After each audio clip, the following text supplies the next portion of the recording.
ఇవన్నీ జరుగుతున్నప్పుడు మళ్ళీ సరే ఈ యంగ్ జనరేషన్తో కొత్త వాళ్ళని ఇండస్ట్రీకి తీసుకురావాలి, దానికి ఏదో ప్లాట్ఫామ్ కావాలని నాకు ఒక థాట్ క్రియేట్ అయింది.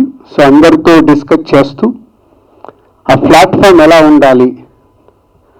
సో నేను బిగినింగ్ డేస్లో ఒక కొత్త ప్రొడ్యూసర్గా ఎంటర్ అయ్యి కొత్తగా డైరెక్టర్ని ఇంట్రడ్యూస్ చేసి ఈరోజు ఆ దర్శకులు కానీ మా జర్నీ కానీ అంటే ఒక సుకుమార్తో జర్నీ, దాంతోపాటు ఆర్య, అల్లు అర్జున్ ఈరోజు పాన్ ఇండియా బిగ్ స్టార్, అలాగే ప్రభాస్తో ఒక జర్నీ, మున్నాతో స్టార్ట్ అయిన మా జర్నీ వాళ్ళ ప్రభాస్ పాన్ ఇండియా స్టార్, అలాగే ఎన్టీఆర్ గారితో బృందావనం చేసిన ఎన్నో సినిమాలు డిస్ట్రిబ్యూట్ చేయడం వల్ల మా ఇద్దరి మధ్యలో ఉన్న అనుబంధం, ఆయన ఈరోజు పాన్ ఇండియా స్టార్. అందరం అలా 20 years వెనకకు తిరిగి చూస్తుంటే ఈరోజు రామ్ చరణ్ గారితో చేస్తున్న సినిమా కానీ, మహేష్ గారితో చేసినవి కానీ, పవన్ కళ్యాణ్ గారితో ఒక సినిమా చేసిన నా అభిమాన హీరో అయిన సో వకీల్ సాబ్. సో ఇలా ఈ జర్నీ చూసుకుంటే 20 yearsలో అందరము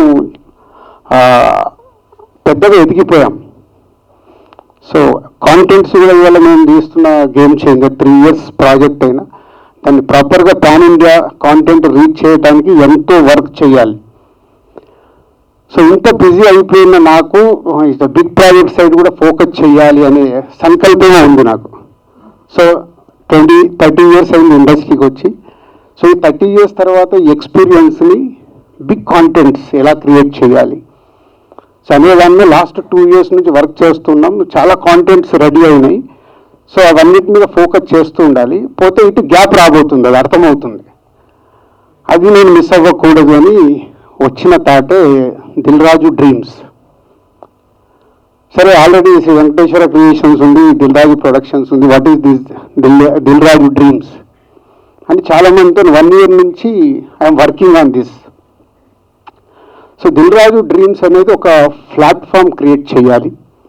సో నేను బిగినింగ్ డేస్లో నేను కానీ ఇప్పుడు సుకుమార్ కానీ బన్నీ కానీ అందరం వల్ల గ్రో అవ్వటానికి ఒక ఆర్య. సో అందరం అప్పుడు అందరికీ బన్నీకి నాకు ఇది సెకండ్ ఫిలిం, సుకుమార్కు ఫస్ట్ ఫిలిం, అంటే అందరం అప్కమింగ్. బట్ ఒక ఆర్య సినిమా మా అందరినీ ఈరోజు ఎక్కడో కూర్చోబెట్టింది. సో అలాంటి న్యూ టాలెంట్ని మిస్ అవ్వకుండా ఎలా ఇండస్ట్రీకి ఎలా వాళ్ళకి ఉపయోగపడేలాగా ఒక ప్లాట్ఫామ్ క్రియేట్ చేయాలి, వెల్కమ్ చేయాలి అనే దాంట్లోనే వచ్చిన థాట్ దిల్ రాజు డ్రీమ్స్. అది నాకు డ్రీమ్ అయిపోయింది. నా పేరుకి నాకెందుకు అది సడన్గా ఒకరోజు అందరం ఇండస్ట్రీకి వెళ్ళిపోతాం, పర్మనెంట్ ఇక్కడ లేదు అంటే వెళ్ళిపోతామంటే నాట్ ఓన్లీ ఫిలిం ఇండస్ట్రీ, లైఫ్లోకి ఎగ్జిట్ వెళ్ళిపోవాల్సిందే. వెళ్ళిపోయిన తర్వాత కూడా నాకు ఇచ్చిన ఇండస్ట్రీ నుంచి నాకు ఇంత జీరోకి వెళ్ళిన ఈరోజు ఇక్కడ ఉన్నాము, మా బ్యానర్ ఇక్కడ ఉంది అంటే సినిమా. ఆ సినిమా పైన ప్యాషన్ ఉండే వాళ్ళకి రైట్ ప్లాట్ఫామ్ క్రియేట్ చేయాలి అని దిల్ రాజు డ్రీమ్స్ అని దానికి నా డ్రీమ్ని నామకరణం చేశాను. సో చేసి మిత్రులందరితో డిస్కస్ చేస్తూ సరే ఎలా ఉండాలి, ఇది 360 degrees ఉండాలి. దిల్ రాజు డ్రీమ్స్ అంటే it's not only cinema produce చేయడం కాదు. నేను బిగినింగ్లో ఫిలిం ఇండస్ట్రీకి రావాలనుకున్నప్పుడు ఒక డిస్ట్రిబ్యూటర్ని అవ్వడానికి ఎంతో కష్టపడ్డాను.